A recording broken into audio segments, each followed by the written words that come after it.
Hello বন্ধুরা, আমি অনির্বাণ, তোমাদের friendly gardener, and welcome back to another video. তো বন্ধুরা, আর নতুন করে বলতে হবে না আজকে কী বিষয়ে কথা হতে চলেছে। তোমাদের অন্যতম প্রিয় একটা এপিসোড, সেটা হচ্ছে মুশকিল আসান। প্রতি রোববার সেই মুশকিল আসান নিয়ে আজ কিন্তু চলেছি। আর প্রতিদিন যেহেতু প্রচুর বন্ধুরা আমার চ্যানেলে যুক্ত হচ্ছে, প্রচুর বন্ধুরা আমার চ্যানেলে নতুন দেখছে, তো তাদের জন্য একটুখানি বলে দিই মুশকিল আসানের ব্যাপারে। মুশকিল আসান এমন একটা এপিসোড যেটা প্রায় 2 মাস ধরে হচ্ছে। আর এই মুশকিল আসানের এপিসোডে, যেটা প্রতি রোববার আমি দিয়ে থাকি একটা করে এপিসোড, যেখানে আমি তোমাদের পাঠানো প্রশ্ন, যেগুলো তোমাদের বাগানের সমস্যা, সেই প্রশ্নগুলো উত্তর দিয়ে থাকি। তো যেটা তোমাদের মানে চাহিদা, যেটা তোমরা জানতে চাও, সেটাই আমি উত্তরটা দিয়ে থাকি। আর তোমরা চাইলে তোমাদের প্রশ্ন পাঠাতে পারো, পরের মুশকিল আসানে তোমাদের উত্তর দেওয়া হবে, ঠিক আছে? তো আজকের প্রথম প্রশ্ন করেছে সায়ন বলেছে, আমার বাগানের কিছু জবা গাছের গ্রোথ নেই বললেই চলে। পাতাগুলো ছোট ছোট ও কাণ্ডগুলো গাঁট, ফুল হয় না বললেই চলে। এই ধরনের গাছের প্রতিকার জানালে উপকৃত হব। তো সায়নে যেই সমস্যাটা বলেছে, গাছে একদম গ্রোথ নেই আর পাতাগুলো ছোট ছোট হয়ে যাচ্ছে, এর অনেকগুলো কারণ হতে পারে, ঠিক আছে? নাম্বার 1 কারণ হচ্ছে রিপোর্টিং। মানে গাছটা যখন রিপোর্টিং করা হয়েছিল, সঠিকভাবে রিপোর্টিং করা হয়নি। সঠিকভাবে রিপোর্টিং মানে হচ্ছে গাছটায় যে পটিং মিক্স ব্যবহার করা হয়েছিল রিপোর্টিংয়ের জন্য, সেটা ঠিকমতো হয়নি। ফলে যেই পুষ্টিটা একটা গাছের দরকার, সেই পুষ্টিটা ও পাচ্ছে না। সেই জন্য গাছটার এরকম হাল হচ্ছে, সেই জন্য গাছটায় কিন্তু ভালো গ্রোথ নেই। আর ওর কাছে যে সমস্যাটা হয়েছে, এইটা কিন্তু একদম কমপ্লিটলি পুষ্টির জন্য, বলতে পারে মাইক্রোনিউট্রিয়েন্টের অভাবের জন্য এই গাছটা এরকম হচ্ছে। তো আমি বলবো গাছটাকে এখন রিপোর্ট করতে না, কারণ এই সময় রিপোর্ট করাটা ঠিক হবে না। তো গাছগুলোকে যেটা করতে হবে, ফেব্রুয়ারি মাসে রিপোর্টিং করতে হবে ভালো পটিং মিক্সে। যেই পটিং মিক্সের ভিডিও অলরেডি আমার চ্যানেলে দেওয়া আছে, অনেক রকমের ভিডিও। এখন যেটা করতে হবে, টপ সয়েল কিছুটা তুলে, সাইড দিয়ে টপ সয়েল ধার বরাবর কিছুটা তুলে সেখানে কিছু চাপান সার দিতে হবে। মানে এই গোবর সার হতে পারে, সেটা ভার্মিকম্পোস্ট হতে হবে, আর তার সাথে অবশ্যই কিছু অনুখাদ্য মিশিয়ে সেইটা দিতে হবে। আর গাছে অবশ্যই অনুখাদ্য স্প্রে করতে হবে প্রতি 10 থেকে 12 দিনে একবার করে। এর ফলে কিছুটা বেটার হবে, কিছুটা ভালো হবে। আর গাছে যদি পোকা থাকে, যদি পাতায় যদি পোকা থাকে, তাহলে আমি বলবো প্রফেক্ট সুপার হচ্ছে খুব ভালো প্রতিকার হবে। প্রফেক্ট সুপার কিন্তু গাছে স্প্রে করতে হবে, তাহলে গাছে পোকাটা দূর হবে। গাছে পোকা থাকলেও অনেক সময় কিন্তু গাছে গ্রোথ হয় না, ফুল আসে না। তো পোকা তাড়াতে হবে, তার সাথে গাছে বৃদ্ধির জন্য অনুখাদ্য ব্যবহার করতে হবে। দুটো যদি ব্যালেন্স থাকে, তখনই তোমাদের গাছে কিন্তু সুন্দর ফুল আসবে, ঠিক আছে? সায়নের উত্তর নিশ্চয় সায়ন পেয়ে গেছে। তো এর পরের প্রশ্ন এসছে অনামিকা কর্মকরা থেকে। অনামিকাতেই জানতে চাইছে, অনির্বাণ, আমার বোগেনভেলিয়া গাছগুলো কিছুতেই বাড়ছে না, কি করব? সব কিছু ট্রাই করে ফেলছি। আমি সত্যি এটা কী উত্তর দেবো, আমি নিজেই কনফিউজ ছিলাম। কারণ এত ধরে ধরে বোগেনভেলিয়ার ভিডিও করার পর যদি বোগেনভেলিয়া বাড়ছে না, এইটা আমি সত্যি অবাক হয়েছি কিছুটা। কারণ বৃষ্টির জল পড়লে বোগেনভেলিয়া বাড়বে না, এটা হতেই পারে না। তারপর দিদির সাথে কথা বলে জানতে পারি, দিদি গাছগুলোকে বারান্দায় রেখেছে, একদম ব্যালকনির মধ্যে বোগেনভেলিয়া রেখেছে, যেখানে হার্ডলি 1 থেকে 1.5 ঘন্টা রোদ আসে। তো এই রকম একটা লাইটিং কন্ডিশনের মধ্যে যতই আলো থাক, কোনো দিনও বোগেনভেলিয়া ভালো গ্রোথ আসবে না। বৃদ্ধি যদিও বা হয়ে থাকে, ফুল তো পাবেই না। বোগেনভেলিয়ার জন্য ভালো ফুল করতে হলে মিনিমাম 6 থেকে 7 ঘন্টার রোদ এর ওপরে পড়তে হবে। মানে আমার এই গাছগুলো দেখো সারাদিন রোদ খায়, সারাদিন, মানে যখন থেকে রোদ উঠবে আর যখন সূর্য অস্ত যাবে তখন অবধি রোদ, মানে ওই রকমভাবেই রাখা হয়েছে। বোগনভেলিয়াতে সানলাইট খুব ম্যাটার করে, সানলাইট যত বেশি পড়বে গাছ তত সুন্দর হবে, ফুল তত সুন্দর হবে, চকচকে হবে। এবার সেই মানে সানলাইটে যদি গাছে পড়ছে না, তাহলে কখনোই সেই গাছটা কিন্তু ভালো কোয়ালিটির হবে না। তো দিদিকে বলবো গাছগুলো ওখান থেকে সরিয়ে এমন জায়গায় রাখতে যেখানে কিন্তু ভালো সানলাইট পড়ে। চলে যাওয়া যাক এর পরের প্রশ্ন এসছে কৃষ্ণাধর। কৃষ্ণাদি বলছে, নমস্কার দাদা, আমার একটি জবা গাছের ফুলগুলো অর্ধেক ফুটে পুরো পাপড়িগুলো ছড়িয়ে ফুলটা বড় হয় না, এখন কি করব একটু বলবেন? তো যেই গাছটার ছবি আমি পেয়েছি সেই গাছে দেখা যাচ্ছে যে ফুলটা পুরোটা খোলে না, এই একটা সমস্যা হয় এই জবা গাছ কেন, অনেক গাছেই প্রবলেমটা হয়। এটা বলতে গেলে টেকনিক্যালি যদি বলি, এটা একটা জাতগত সমস্যা, মানে কিছু জবার ভ্যারাইটি আছে যাদের এটা বলতে গেলে বংশগত একটা সমস্যা হয়। কিন্তু তার পরেও মানে যদি এই প্রবলেমটাকে নির্মূল করতে হয়, তাহলে এর একটাই উপায় হচ্ছে, সেটা হচ্ছে অনুখাদ্য। মানে একে অনুখাদ্য দিয়ে এটাকে নির্মূল করতে হবে, তাছাড়া কিন্তু উপায় নেই।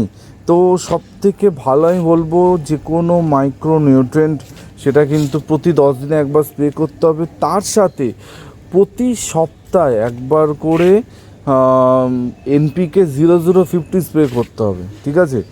মানে এক সপ্তাহে NPK 0050, আরেক সপ্তাহে অন্য কোনো একটা NPK 13-0-45, 0-52-34, মানে এই ধরনের কিছু মানে ঘুরিয়ে ফিরে স্প্রে করতে হবে।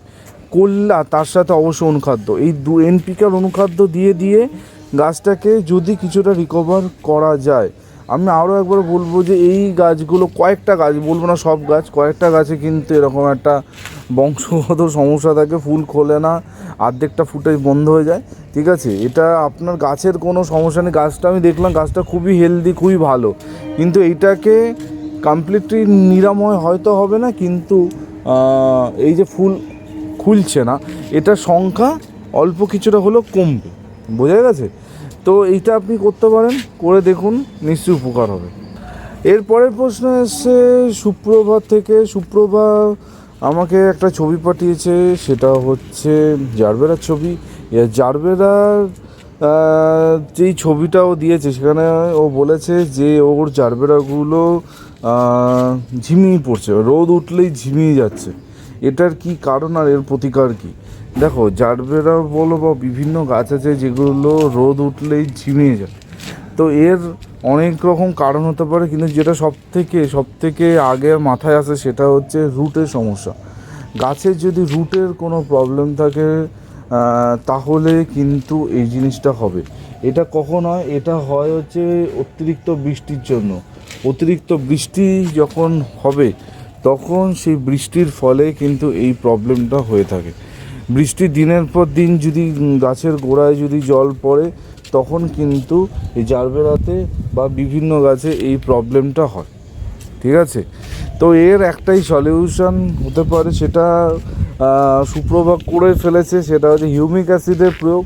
হিউমিক অ্যাসিড ব্যবহার করা হয়েছে, তাও রিকভার হচ্ছে না।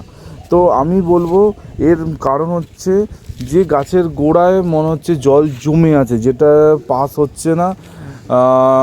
যদি সম্ভব হয় গাছটাকে রিপোর্টিং করতে হবে, গাছটাকে রিপোর্ট করে নতুন পটিং মিডিয়াতে দিতে হবে, তাহলে গাছটা ঠিক হবে।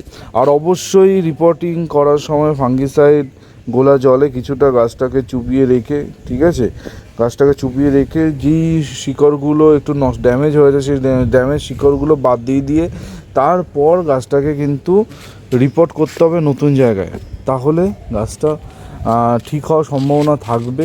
আদারওয়াইজ কিন্তু এরকমই থাকবে।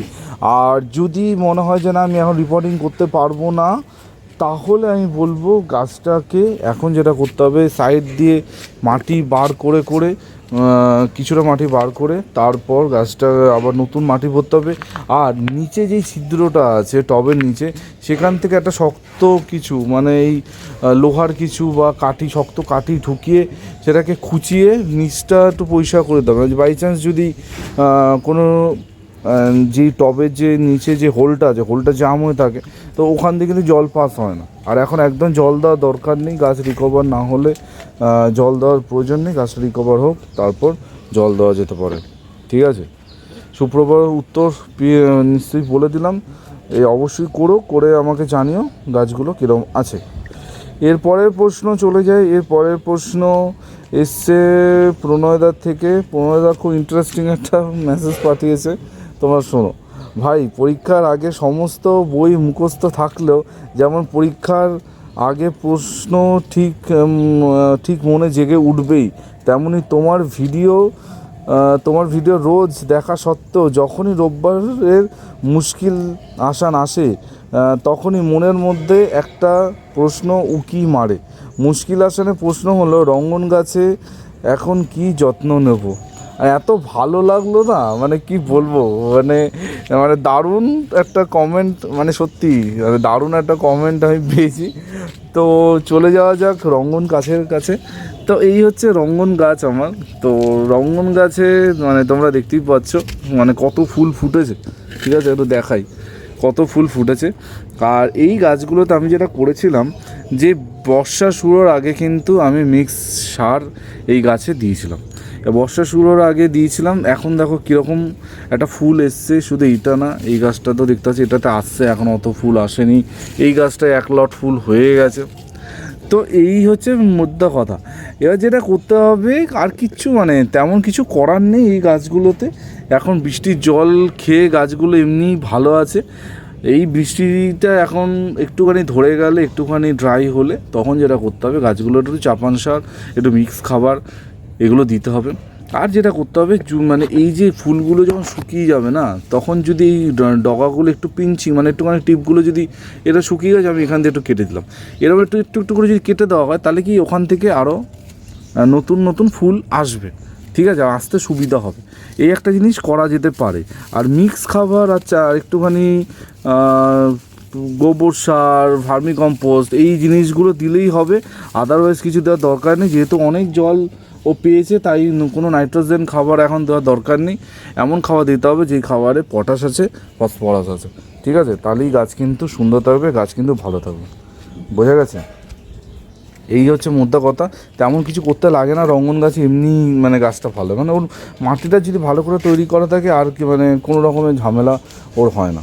ঠিক আছে, এরপরের প্রশ্ন এসছে কুহেলি সামন্ত থেকে। কুহেলিদি জানতে চাইছে, অনির্বাণ আমার চাপা গাছে ফুল আসছে না, এখন কি করলে আবার ফুল আসবে?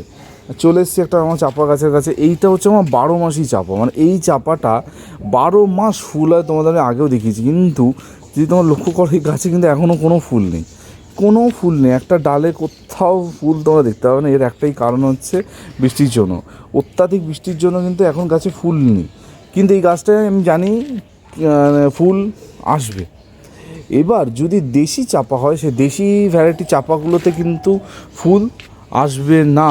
দেশি ভ্যারাইটি চাপাগুলোতে আস্তে আস্তে ফুল আসা বন্ধ হয়ে যাবে, কারণ ওরা ডরমেন্সের দিকে এগোচ্ছে। কিন্তু যদি থাই ভ্যারাইটির 12 মাসই চাপা হয় তাহলেই ফুল এখন আসবে। এবার আপনার গাছটা কি সেই ভ্যারাইটি, এটা আগে দেখুন। যদি সেই ভ্যারাইটির হয় তাহলে আপনি ফুল পাবেন, আর যদি না হয় তাহলে কিন্তু আর ফুল মানে না পাওয়ারই চান্সেস বেশি। কারণ এখন যখন এই ভিডিওটা আজকে করছি, আজকে হচ্ছে সেপ্টেম্বর এন্ড, অক্টোবর পড়লো বলে, মানে অক্টোবর নভেম্বর তার মধ্যেই কিন্তু এই গাছের গল্প হয়ে সাঙ্গ হবে, আর কিন্তু ফুল মানে একদম টোটালি বন্ধ হবে। মানে এখন যদি তাও 2-4টে করে ফুল হতে পারে, যেমন আমি বলবো যে যেমন নাকচম্পাও কিন্তু প্লুমেরিয়ারই ভ্যারাইটি, কিন্তু নাকচম্পাতে 12 মাস ফুল হয়, কিন্তু পার্টিকুলার চাপা গাছে ফুলটা কম। আমি যেমন এখানে দেখাচ্ছি এই চাপাটা, দেখো এই চাপাতে কিন্তু কোনো ফুল নেই, দেখো একটা ফুল, এটা কিন্তু দেশি ভ্যারাইটি চাপা। ঠিক আছে, তাও মানে কপাল ভালো থাকলে 2-1টা ফুল যদি আসে, আদারওয়াইজ কিন্তু আসার কোনো চান্সেস নেই। তো এখন যেমনটা আমি বললাম, একটুখানি পটাশ, ফসফরাস এই ধরনের খাবার দিয়ে ফুল আনা ট্রাই করা যেতে পারে, তাও চান্সেস কম, তাও আপনি দিন। আমি বলে 0050 052 এই ধরনের এনপিকে যদি স্প্রে করা হয়, গাছে কিন্তু ফুল আসার একটা সম্ভাবনা থাকে। ঠিক আছে, এবার অনেক বন্ধুরা আমাকে মানে গাছে বীজ কী করে বসাবো, কখন বসাবো এই নিয়ে প্রশ্ন করেছে। আমি তাদের বলবো যে তাদের উত্তর আমি দেবো না। তার কারণ হচ্ছে কিছুদিন আগে একটা অসাধারণ বীজের ভিডিও আমি আর জিয়াদা দুজন মিলে করেছি। সেই ভিডিওটা দেখো, নন্দিনীর বীজ বসানো। নন্দিনীর বীজ বসানোতে শুধু তো নন্দিনীর বীজ দেখানো হয়নি, তার সাথে আরও বিভিন্ন ধরনের বীজ বসিয়ে আমরা দেখিয়েছি। সেই ভিডিওটা তো দেখতে হবে, ঠিক আছে? মানে সবসময় মানে বললে হবে না, একটুখানি অনির্বাণের ভিডিওটা ফলো করতে হবে। এই যে আমি 2-3 বছর ধরে ভিডিও, এত ভিডিও মানে মানে 1300-1400 ভিডিও করেছি, এর মধ্যে কোথাও না কোথাও তোমাদের উত্তর থাকবেই, ঠিক আছে? প্রতিটা বিষয় প্লেলিস্ট বানানো আছে, জবা থেকে শুরু করে বোগেনভিলিয়া, টগর, বেলি, জুঁই সব আলাদা আলাদা প্লেলিস্ট বানানো আছে। প্লেলিস্টগুলো ঘুরলেই তোমরা কিন্তু তোমাদের অনেক উত্তর পেয়ে যাবে। হ্যাঁ, তারপরও না কিছু বুঝতে পারলে অনির্বাণের মুশকিল আসান তো আছেই, ঠিক আছে? তো ভিডিওগুলো দেখো, আর যারা বীজ সংক্রান্ত প্রশ্ন করেছো তাদের উত্তর দেবো না, তার কারণ কিছুদিন আগেই আমি একটা ভিডিও দিয়েছি, সেই ভিডিওটা ফলো আপ করো, ডেফিনেটলি তোমাদের কিন্তু সব বীজের উত্তর তোমরা ওখান থেকে পেয়ে যাবে। বোঝা গেছে? আর আজকে শেষ প্রশ্ন এসছে মনিকা গাঙ্গুলি থেকে।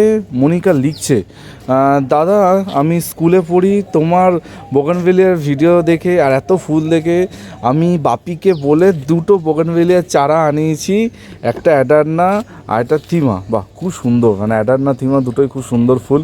তো এখন এই গাছগুলোকে বসিয়েছি, কিন্তু বসানোর পর এখন কি খাবার দেবো যদি একটু বলে দাও দাদা।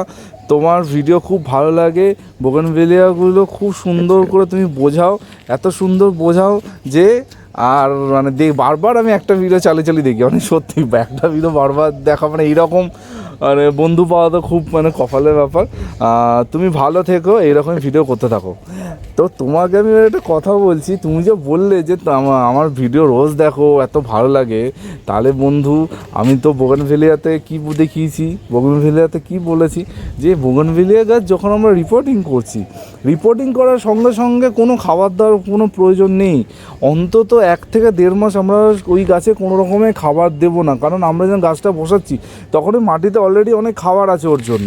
ওই খাবারটা খেয়েই ও 1 মাসখানেক বেঁচে থাকবে না, মানে মাসখানেক ও চলে যাবে, পেট চলবে, ঠিক আছে? 1 মাস 1.5 মাস পর আমরা প্রথমবার বোগানভেলিয়া গাছে খাবার প্রয়োগ করব। কি খাবার দেবো সে তার ভিডিও দেওয়া আছে, তুমি সেই ভিডিওটা দেখো।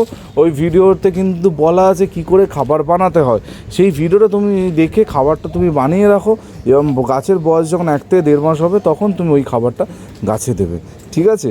আশা করছি তুমি উত্তর পেয়ে গেছো। তো এই ছিল এই সপ্তাহ মুশকিল আসান। অনেক প্রশ্ন উত্তর দিলাম, আর অনেক বন্ধুরা আছে যারা আমাকে মানে মুশকিল আসানের ভিডিওতে কমেন্ট করো যে প্রশ্ন করলাম না কিন্তু অনেক কিছু জেনে গেলাম। মানে এটাও একটা বড় পাওনা যে তোমাদের মনের প্রশ্ন তোমরা করছো না, কিন্তু অন্য কেউ তোমাদের হয়ে করে দিচ্ছে, আর তোমরা কিন্তু উপকৃত হচ্ছে। মানে সত্যি মানে একটা খুব দারুণ একটা ব্যাপার হয় যখনই মুশকিল আসান তা আমি করি। এরকমভাবেই সাথে থেকো, এরকমভাবেই পাশে থেকো, আর প্রতি রোববার কিন্তু মুশকিল আসান আসতে থাকবে। তোমাদের মনের যদি কোনো প্রশ্ন থাকে অবশ্যই আমাকে জিজ্ঞেস করো, আমি নিশ্চয়ই উত্তর দেবো। আমার ফোন নাম্বার তো আছেই, না থাকলে আমাকে মেসেজ করো, কমেন্ট করো, আমি আমার ফোন নাম্বার তোমাদের সাথে শেয়ার করে দেবো। সামনের রোববার আবার একটা মুশকিল আসান নিয়ে চলে আসবো অনির্বার। টিল দেন সবাই ভালো থেকো আর সোজা থেকো, ততক্ষণের জন্য বাই বাই।